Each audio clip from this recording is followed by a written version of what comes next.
কাটা দশকোষে শুনলেন 14 মাত্রা 4 4 2 4 বিভাগ পদবলির ধনরত্ন এগুলো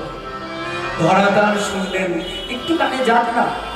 এখন মানে আসরগুলোতে এগুলো কেউ গাইতে চান না